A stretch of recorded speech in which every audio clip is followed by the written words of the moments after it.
अस्सलाम दोस्तों, आज एक बार फिर मैं आपको अपने चैनल पर खुशामदीद कहता हूँ। मेरे चैनल का नाम है नवाब खियाज़ी, NAWABKIAZAI।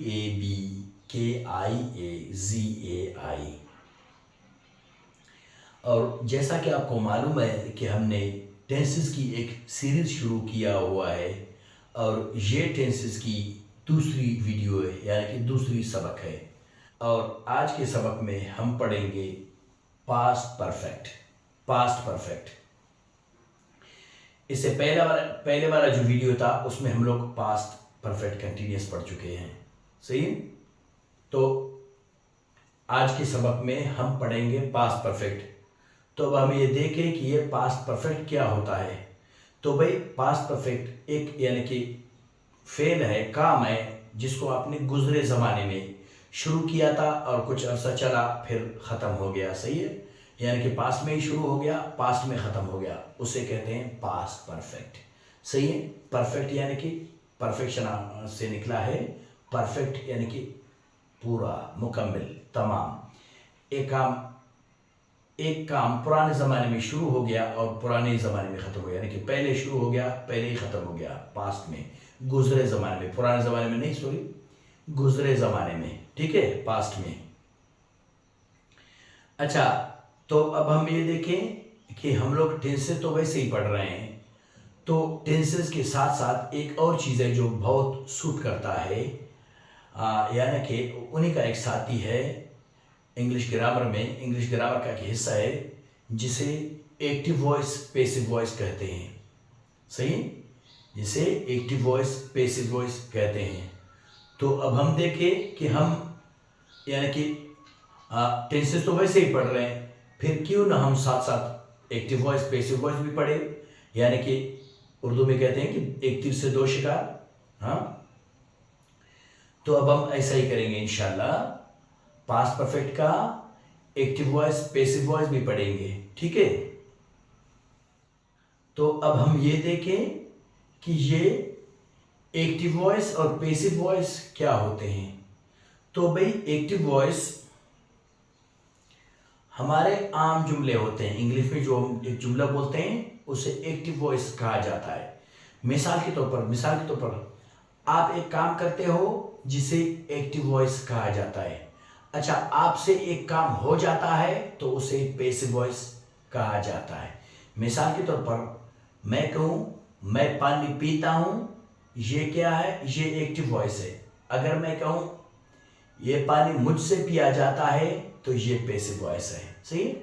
तो पैसिव वॉइस आमतौर पर यही इनका उर्दू मीनिंग है कि ये मुझसे नहीं पिया जाता, ये रोटी मुझसे नहीं खाई जाती, सही है, ये मेरे से नहीं हो पाता, सही है? इस तरह की सही सेंटेंसेस इनके बनते हैं, सही है?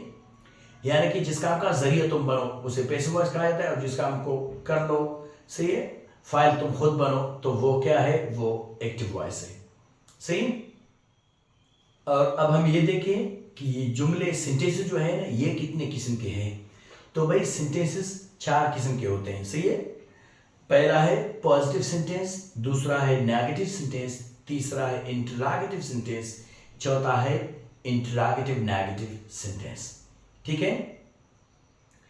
तो अब हम ये देखें कि एक्टिव वॉइस जो है ना, एक्टिव वॉइस जुमला, उसका फार्मूला क्या है, सही, उसको कैसे तरतीब देना है, कहाँ सब्जेक्ट लगानी है, कहाँ हेल्पिंग वर्ब लगानी है, कहाँ मेन वर्ब लगानी है और कहाँ ऑब्जेक्ट लगानी है, सही। तो सबसे पहले आप इसका देखें एक्टिव वॉइस, सही है, उसका फार्मूला देखें। फार्मूला ये यहाँ लिखा हुआ है एक्टिव वॉइस, सही है। फार्मूला देखिए, इसका फार्मूला पास्ट परफेक्ट का subject plus head plus V3 यानी कि third form of verb plus object. समझ में आ गया? यानी कि पहले आप सब्जेक्ट लगाएंगे, उसके बाद हेल्पिंग वर्ब लगाएंगे, उसके बाद आपका मेन वर्ब लगेगा जो third form of the verb होगा, जिसे पास्ट पार्टिसिपल भी कहा जाता है, पास्ट पार्टिसिपल से। उसके बाद आपका ऑब्जेक्ट लगेगा। समझ में आ गया? ये क्या हो गया? ये एक्टिव वॉइस का जो है ना फार्मूला हो गया कि आप इसके सेंटेंस इस तरह तरतीब देंगे। अच्छा, पैसिव वॉइस का कैसा होता है? पैसिव वॉइस का पहला आपका सब्जेक्ट लगेगा, सब्जेक्ट के बाद हेड बिन लगेगा, उसके बाद जो है ना मेन वर्ब लगेगा, यानी कि वर्ब का थर्ड फॉर्म ऑफ वर्ब या कि पास्ट पार्टिसिपल बोले वो, उसके बाद आपका ऑब्जेक्ट लगेगा। ऑब्जेक्ट जो भी हो अल्लाह जाने, वो मेरे तो समझ नहीं आ रही है एक चीज। दूसरी चीज ये है कि जो भी चीज एक्टिव वॉइस का ऑब्जेक्ट होगा वो ही पैसिव वॉइस का सब्जेक्ट होगा। मतलब ये कि जो भी एक्टिव वॉइस जुमले की आखिर में आएगा यही पैसिव वॉइस की शुरू में आएगा। ठीक है, तो यहां तो खैर कोई मसला नहीं है, क्योंकि यहां पास्ट परफेक्ट में सारे सब्जेक्ट्स के लिए जो यानी कि हेल्पिंग वर्ब है वो हेड है, हेड सही है, इसीलिए कोई मसला नहीं होता। Subject I, you, we, they, he, she, it, सही है। एक नाम अगर डाले अली, तो ये सारे सब्जेक्ट के साथ हेल्पिंग वर्ब हेड है बस, तो इसीलिए यहां मसला नहीं करता। लेकिन हो सकता है पास्ट कंटिन्यूअस में, सही है, या कि प्रेजेंट में तो ये चीजें मसला करते हैं। कैसे मसला करते हैं अल्लाह खैर करे, मैं आपको याद दिलाता रहूंगा। वैसे आप जहन में रखिए कि जब आप उन टेंसेस में जाएंगे, यानी कि उन पार्ट्स में जाएंगे टेंस के, यानी कि पास्ट कंटिन्यूअस में या प्रेजेंट कंटिन्यूअस में या प्रेजेंट परफेक्ट में, इस तरह का कुछ, तो वहां आपने ये याद रखना है कि ये ऑब्जेक्ट, एक्टिव वॉइस का ऑब्जेक्ट अगर प्लूरल है तो यहां आपने पैसिव वॉइस में प्लूरल वर्ब लगानी है, सही, यानी कि उसका जो हेल्पिंग वर्ब है वो प्लूरल होगा। कैसे प्लूरल होगा? जाहिर है सब्जेक्ट प्लूरल है तो वर्ब भी प्लूरल ले लेगा ना, क्योंकि सिंगुलर सब्जेक्ट सिंगुलर वर्ब लेता है और प्लूरल सब्जेक्ट प्लूरल वर्ब लेता है, सही है, ये उसूल है इंग्लिश का, सही है। अच्छा, अब हम ये देखें ये सिंगुलर वर्ब और प्लूरल वर्ब क्या होते हैं। तो भाई सिंगुलर वर्ब जो होते हैं जो वाहिद गायब के लिए इस्तेमाल होते हैं, सही है, यानी कि थर्ड पर्सन सिंगुलर के लिए इस्तेमाल होते हैं, जैसे ही, शी, इट, अली वगैरह। इनके लिए वर्ब क्या होता है? वर्ब होता है गोज, कम्स, रीड्स, राइट्स, सही। अच्छा, प्लूरल वर्ब्स क्या होते हैं? वो प्लूरल सब्जेक्ट के लिए लेते हैं, मतलब कि फर्स्ट पर्सन से या सेकंड पर्सन से, जैसे कि आई, यू, वी, दे। इनके साथ जो वर्ब लगता है वो होता है गो, कम, रीड, राइट, न कि रीड्स, राइट्स, गोज, कम। ये गलत, क्योंकि ये सब्जेक्ट प्लूरल है तो वर्ब प्लूरल होनी चाहिए। अच्छा, वो सब्जेक्ट सिंगुलर है तो उसका जो है ना वर्ब सिंगुलर होनी चाहिए, सही है। तो ऐसा हो जाता है। तो आखिरी बात मैं आपको बताता हूं, ये याद रहे, जो भी चीज एक्टिव वॉइस का ऑब्जेक्ट बन जाता है वो ही पैसिव वॉइस का सब्जेक्ट बन जाता है, यानी कि इसका आखिर वाला चीज उसकी शुरू में लगता है, यही ज़हन में रखें, सही। तो अब चलते हैं इनका पहला एग्जांपल की तरफ।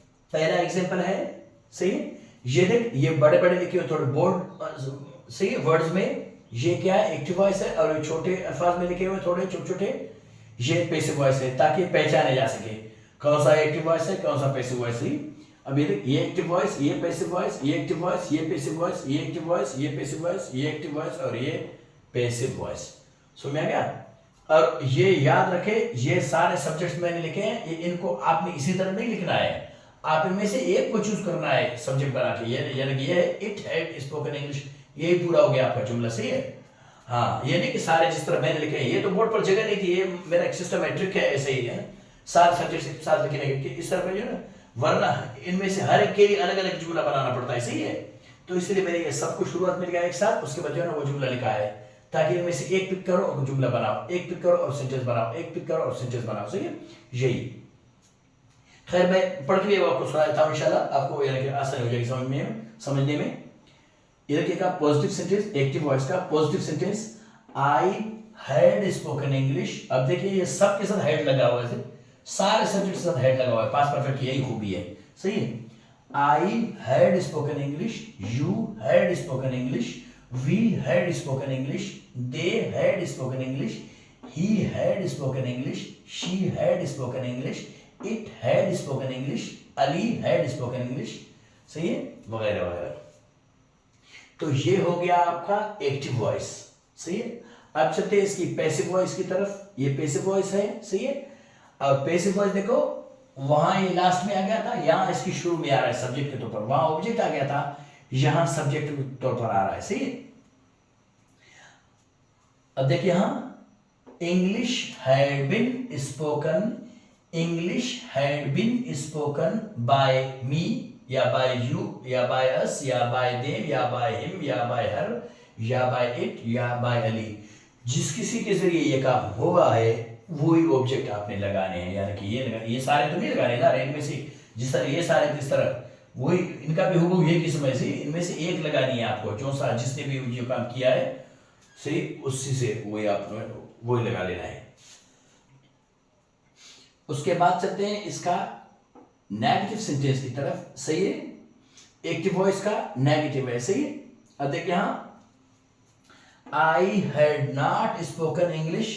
अच्छा, इनकी नेगेटिव की निशानी ये है कि ये मेन वर्ब और हेल्पिंग वर्ब के बीच में नॉट लगता है। सही है, ये निशानी है, हेल्पिंग वर्ब और मेन वर्ब के बीच में नॉट लगता है। सही, ये निशानी नेगेटिव सेंटेंस का। सही है, I had not spoken English, you had not spoken English, we had not spoken English, they had not spoken English, he had not spoken English, she had not spoken English, it had not spoken English, Ali had not spoken English।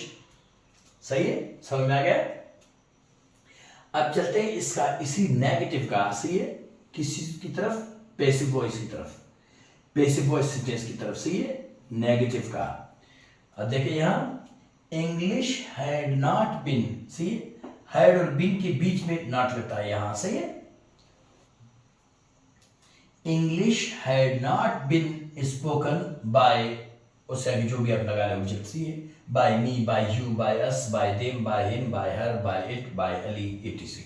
ठीक है, उसके बाद चलते हैं interrogative sentence की तरफ। सी interrogative active voice का interrogative. सही है, इंटरोगेटिव सेंटेंस में क्या होता है, जो हेल्पिंग वर्ब है वो शुरू में लगता है, अव्वल में लगता है, उसके बाद सब्जेक्ट लगता है, उसके बाद आपका मेन वर्ब लगता है, उसके बाद ऑब्जेक्ट लगता है एक्टिव वॉइस में। सही है, हाँ। तो अब चलते हैं इसकी एग्जांपल की तरफ। हेड आई। अच्छा, इनकी एक निशानी ये है कि इनको जो है ना क्वेश्चन मार्क लेता है, सवालिया निशानी। उन दोनों को जो है ना पॉजिटिव नेगेटिव को फुल स्टॉप लगता है, इसको जो है ना क्वेश्चन मार्क, सवालिया निशान। सही है, ये याद रहे। Head I spoken English, head you spoken English. Other इनकी निशानी है कि हेल्पिंग वर्ब शुरू में आता है हेड, उसके बाद सब्जेक्ट आता है। Had we spoken English, had they spoken English, had he spoken English, had she spoken English, had it spoken English, had Ali spoken English. ठीक है, ये इसका हो गया इंटरोगेटिव सेंटेंस। किस चीज का, एक्टिव वॉइस का। अभी पैसिव वॉइस देखते हैं इसका पैसिव वॉइस देखते हैं, पैसिव वॉइस। सही है, देखिए यहां हैड इंग्लिश, हेड लगता है, फिर सब्जेक्ट लगता है, मैंने आपको बताया। सही है, सब्जेक्ट, उसके बाद जो है ना बीन है, इस चीज। सही है, हेड बीन के बीच जो है ना इंग्लिश यानी सब्जेक्ट लगता है। सही है, पैसिव वॉइस में had English been spoken by, उसके बाद जो है ना वो ऑब्जेक्ट है। सही, by me, by you, by us, by them, by him, by her, by it, by Ali, etc। ठीक है, ये इसका हो गया क्या, पैसिव वॉइस का इंटरोगेटिव सेंटेंस। सी, उसके बाद चलते हैं एक्टिव वॉइस का। एक्टिव वॉइस का इंटरोगेटिव नेगेटिव, यानी कि पास्ट परफेक्ट का इंटरोगेटिव नेगेटिव। सी, उसमें क्या होता है, उसके शुरू में हेड नॉट लगता है, इंटरोगेटिव में हेड लगता था, यहां इंटरोगेटिव नेगेटिव है। सही है, यानी कि वो मनफी का सवाल ये। सही है, सही है, तो उसके लिए क्या होना पड़ेगा, हेड लगेगा, यानी कि हेल्पिंग वर्ब लगेगा, हेल्पिंग वर्ब के बाद जो है नॉट लगेगा, फिर आपका सब्जेक्ट आएगा, फिर उसके बाद आपका मेन वर्ब आएगा। सही है, फिर आप उसके बाद आपका ऑब्जेक्ट आएगा, यानी कि सही। खैर मैं पढ़ लूँ, आपको समझ में आ जाएगा। सही, इंशाल्लाह। ये क्या है, ये इंटरोगेटिव है, ये इंटरोगेटिव नेगेटिव है। सही है, अब देखिए यहां had not I spoken English, had not you. अब हम लोग जो है ना हेडेंट बोलते बोलते आदी हो चुके हैं, इसीलिए जो है ना हेड नॉट हमारे मुंह में नहीं आ रहा है। सही, अगर आप इजाजत हो तो हम शॉर्ट फॉर्म का इस्तेमाल करें। सही, बड़ी मेहरबानी होगी। सही है, हेडेंट यानी कि इस्तेमाल करें, हेड नॉट की जगह हेडेंट। सही, तो अब वही पढ़ते हैं हम, hadn't. Hadn't I spoken English, hadn't you spoken English, hadn't we spoken English, hadn't they spoken English, hadn't he spoken English, hadn't she spoken English, hadn't it spoken English, hadn't Ali spoken English। सही, etc। अच्छा, उसके बाद जो है ना क्या करते हैं, इंटरोगेटिव नेगेटिव की पैसिव वॉइस की तरफ चलते हैं, इंटरोगेटिव नेगेटिव की पैसिव वॉइस की तरफ चलते हैं। सही है, तो देख इसका भी हेडेंट था, इसका भी हेडेंट है, फिर सब्जेक्ट है। सही है, इसका भी हेडेंट है, फिर सब्जेक्ट है। अब देख यहां हेडेंट इंग्लिश बीन स्पोकन। सही है, hadn't English been spoken, had not English been spoken. तो जल्दी जल्दी में पढ़ेंगे, हैडेंट इंग्लिश बीन स्पोकन। सही, उसके बाद आपका ऑब्जेक्ट आएंगे by me, by you, by us, by them, by him, by her, by it, by Ali, etc. सही, तो ये हो गया आपका पास्ट परफेक्ट और इसके साथ साथ आपका एक्टिव वॉइस पैसिव वॉइस भी दोनों। सही, पूरा। अब यहां आपको मैं एक बात बता दूं कि जो पास्ट परफेक्ट है वो कभी कभी ऐसा होता है कि आप पुराने यानी कि गुजरे जमाने में, माफ करना पहले मेरे मुंह से पुराने निकल, पुराने गुजरा जमाना, गुजरे जमाने में कोई काम आप कर रहे होते हो, अचानक कोई दूसरा काम हो जाता है, उसको रुकावट डालती है, वो उधर ही रुक जाता है कि दूसरा काम शुरू हो जाता है। सही है, ऐसा हो जाता है। या अगर ये होता है कि जैसे ही एक काम खत्म हो गया दूसरा शुरू, तो इस तरह के जुमलों को एक साथ लिखते हैं या पढ़ते हैं ताकि पता चले कौन सा काम पहले हुआ था, कौन सा काम बाद में हुआ था। ये इनकी निशानी है। सही है, तो इसीलिए इन जो दोनों यानी कि फेल जो काम सरंजाम दिए गए थे उन दोनों को एक साथ पढ़ा जाता है, बोला जाता है या लिखा जाता है ताकि समझ में आ सके कौन सा पहले हुआ था, कौन सा काम बाद में हुआ था। सही है, तो उनमें क्या होता है, तो उनमें एक जो है ना पहला काम है, पहला काम या दूसरा काम, मतलब उनमें से एक काम जो है ना पास्ट परफेक्ट में तो होता ही होता है, जाहिर है पास्ट परफेक्ट की बात कर रहे हैं हम, लेकिन उनका दूसरा जो काम है वो पास्ट सिंपल में हो जाता है। सही है, तो इसी तरह भी इनके यानी कि सेंटेंसेस बनते हैं किस चीज के, पास्ट परफेक्ट के। तो यहाँ बोर्ड पर जगह नहीं था, मैंने एक एग्जांपल लिखा हुआ है, तो इसी से आप समझ जाएंगे इंशाल्लाह कि कैसे इन दोनों जुमलों का इस्तेमाल किया जाता है पास्ट परफेक्ट में। सही है, लेकिन ये याद रहे इनमें से एक पास्ट सिंपल है, एक पास्ट परफेक्ट है। अब देखिए यहाँ the thief had run before the police केम। अब देखिए यहाँ द थीफ हैड रन, ये पास्ट परफेक्ट है। The police, before the police came, the police केम, ये पास्ट सिंपल है। सही है, तो इसी तरह का एक एग्जांपल मैं अपनी तरफ से बता दूं आपको जुबानी, और भी बहुत सारे हैं, कई सारे हैं। सही है, लेकिन यही मेरे समझ में आ रहा है फिलहाल। सही है, वो ये है, अब मैं एग्जांपल और सुनाता हूं आपको। सही, वो ये है, as I had stopped my car when he hit me from behind. सही, as I had stopped my car when he hit me from behind, यानी कि जैसे ही मैंने अपने गाड़ी ब्रेक की थी या ब्रेक किया था तभी उसने मुझे पीछे से यानी कि हिट किया, वो दूसरी गाड़ी में आके मेरी गाड़ी में लग गया। सही है, तो ये हो गया इनका एग्जाम्पल। सही है, तो उम्मीद करता हूं कि आज का सबक आपको समझ आ गया होगा। जिंदगी रही फिर कभी किसी नए वीडियो में और नई ग्रामेटिकल पॉइंट के साथ, तो तब तक के लिए अल्लाह निगहबान।